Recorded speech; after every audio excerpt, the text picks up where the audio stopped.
Hi everyone, welcome to my channel. In case you're new here, my name is Lorena and I love to share my recipes with you. And if you've been here before, then hello again. Today we're going to make Christmas cookies. You guys have asked so much for this recipe that there was no way that I could ignore it, and here I am making Christmas cookies. Now I have to say that I'm not an expert in cookie decorating, but I'm going to teach you how to make royal icing, how to use it, and a few tips here and there, and for sure the cookies are going to be delicious. As always, if you want to see the full recipe, then all you need to do is click on the link in the description box below, and that will take you to the blog where you will find lots more recipes. Also, if you like Christmas and Christmas cookies, don't forget to give this video a thumbs up and also subscribe to my channel if you haven't done it already. I'm now going to make these Christmas cookies, so if you want to see how they're done, then keep on watching this video.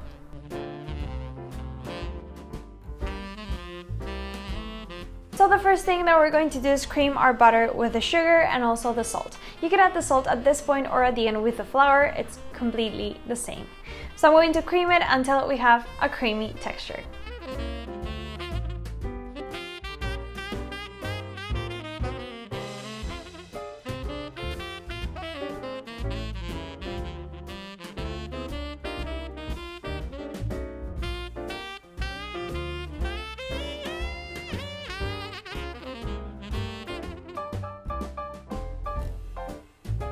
Once it's creamy, I'm also going to add the egg and also incorporate it with the whisk.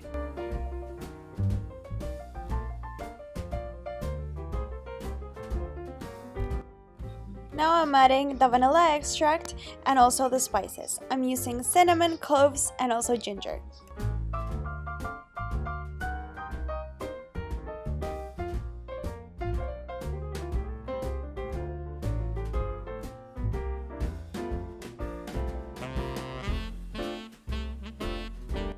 In goes the flour and the baking powder, and I'm going to incorporate them using a spatula until it doesn't help me anymore, and then I'm going to go in with my hands.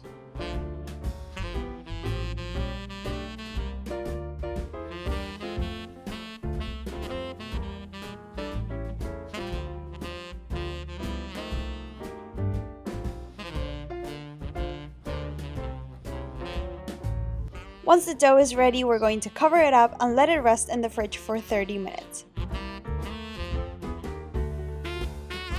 So now let's make the royal icing. Here I have my egg whites, which are raw, and this is the classic way to make royal icing, and I'm going to add icing sugar through a sieve because icing sugar is so fine that it tends to grab moisture from the air and it clumps up.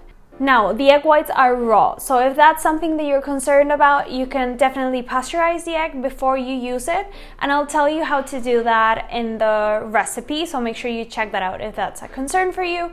And how high a risk is it? It's not really a high risk, it's a really low risk. It's about the same amount of risk that you make whenever you're eating an egg yolk that is raw as well.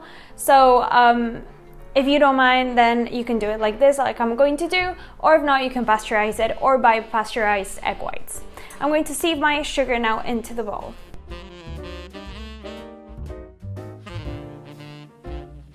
Okay, so in the recipe you will see an amount of icing sugar, and that is the minimum amount that you're going to need. Plus you're probably going to need some more to adjust the texture, but we're going to start with this.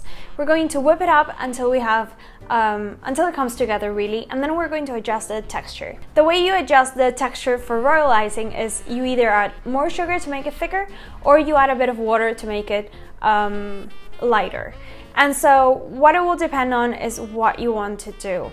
In this case, and for cookie decorating in general, you want to have a nice thick one, something that doesn't run out as it dries. So for that, you can try it on a piece of paper and see how it spreads out. It should keep in place wherever you pipe it.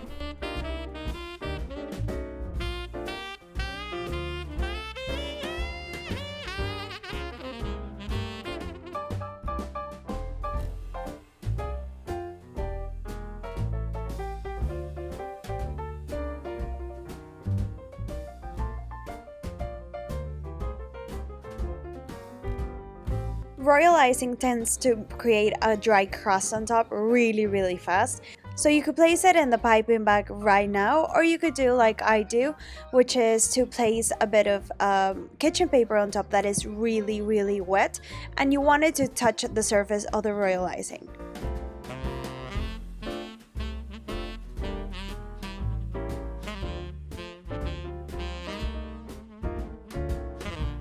Okay, so while I made the royal icing and I washed everything up, the dough's chilled now. And so I'm going to flour my surface and roll it out. I want it to be about 2 to 3 millimeters thick, so not that thin, so that we can comfortably then handle them without the fear of them breaking. If your dough was in the fridge for longer than 30 minutes, then you might need it to come back to room temperature before you roll it out, just because if it's too cold, it will break as you roll it out.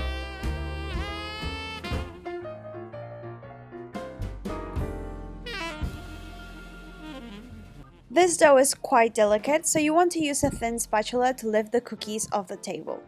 These cookies are baked in a preheated oven at 180 degrees Celsius or 350 Fahrenheit for 8 to 12 minutes or until they're slightly golden. Some cookie cutters have really small edges and it's hard to have them nice and sharp, so a small knife will help you achieve this. When you go and roll the rest of the dough back, you might notice that it's a bit dry. This is because of the flour that was on the surface when you rolled it out the first time, and so you want to wet your hands before kneading it slightly, and so then you're bringing back the moisture that was lost. If your royal icing was sitting on the counter for a while like mine, it might have dried a bit even with the wet kitchen paper on top, and so you want to adjust the texture if needed. You can add water like me, or you can also add lemon juice if you prefer. The cookies need to have cooled down completely before you start to decorate them, because if not, the royal icing will melt. Now you want to use a piping bag that definitely has a nozzle on it, just because it's a nicer flow than if you just cut a hole into a piping bag. Now, whenever you're decorating, especially edges and more delicate stuff, you want the nozzle to be about 3 millimeters away from the cookie, so that actually you're letting the royal icing go out of the nozzle and then fall onto the cookie instead of piping directly on the surface. Also, a toothpick will be your best friend to bring together pieces that might be a bit weird. Now here you can definitely see how the line is falling onto the cookie instead of piping straight on top. The only moment where the nozzle is going really close to the cookie is whenever I'm done with one stroke. Of course, you can also use this for areas where you want it to be just one solid color. This little tree is going to have some ornaments later, but I first needed to dry out a bit. Now I'm going to make another design, which is a snowflake. Now as you can see, this cookie cutter is not a snowflake, it's a flower, so you just have to be smart about the resources that you have. And I'm going to start making some lines. And like I said before, you don't want to actually pipe onto the surface of the cookie, but rather let the line fall onto it. You'll see that the consistency will help you do this.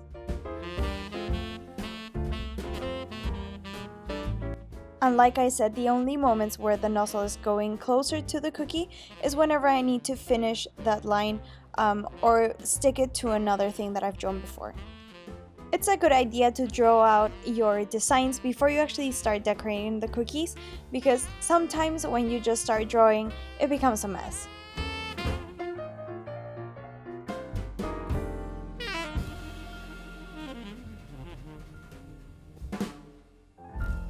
In designs like this one, where you want all the lines to join together, it's fine to make it in one go. But whenever you want, for example, to make a background color for all of the cookie, then you need it to dry out before you actually make any decorations on top, or it will fall back into the base.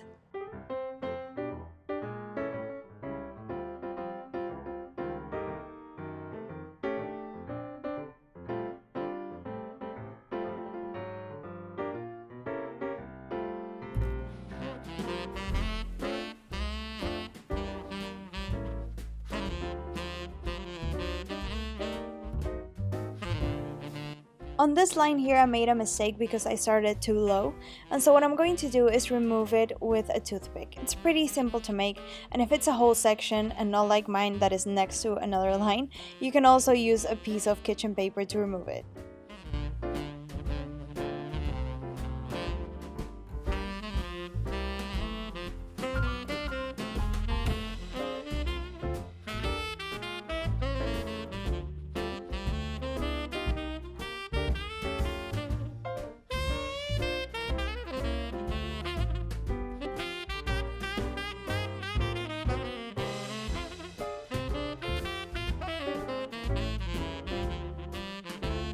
So after about 5 minutes or so, the main decoration on my tree has dried out, and so I can make the ornaments on it. If I had done this at the same time as the garland, they would have stuck to it and they wouldn't look like they are separate from it. The most important thing in all of this process is the consistency of the royal icing. If it's too thin, then it's going to be runny and you won't be able to get any design features in. However, if it's too hard, of course it's going to be tough to pipe it onto the cookie. You also want to stop to clean your nozzle every once in a while because you will notice that eventually it will start to dry around it, and so the royal icing won't come out in a line but rather in a curl.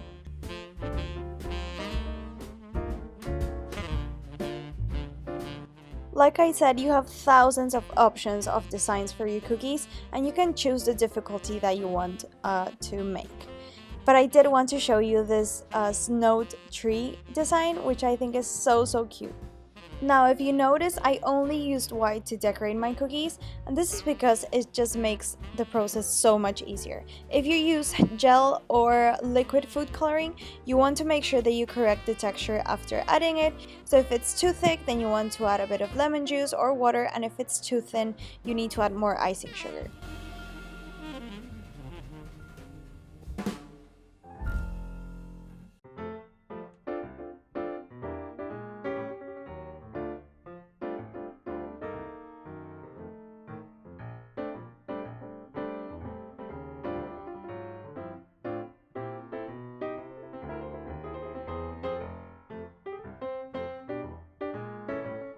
Well, hours later, here they are, a decent amount of cookies. I'm really glad how they came out. Like I told you, I'm not an expert, but I do know how to do it. I don't enjoy it that much. I wanted to be done about 10 cookies ago, but I made it. My motivation behind this is that you can take advantage of this. You make it at home, of course, with a couple more people so that you don't have to decorate 20 cookies like me.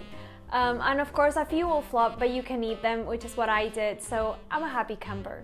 If you like this video, don't forget to give it a thumbs up and also subscribe to my channel if you haven't done it already. It's free and only one click away in the button that says subscribe, and also ring the bell to get notifications whenever I upload new videos. If you make this recipe, please don't forget to post it on social media, tag me and use the hashtag RecipeCJ. Also, if you want more content, recipes, and tips from me, don't forget to follow me on all my other social media. I'll leave them up here, but also linked in the description below. Thank you so much for watching this video, and I'll see you on the next one.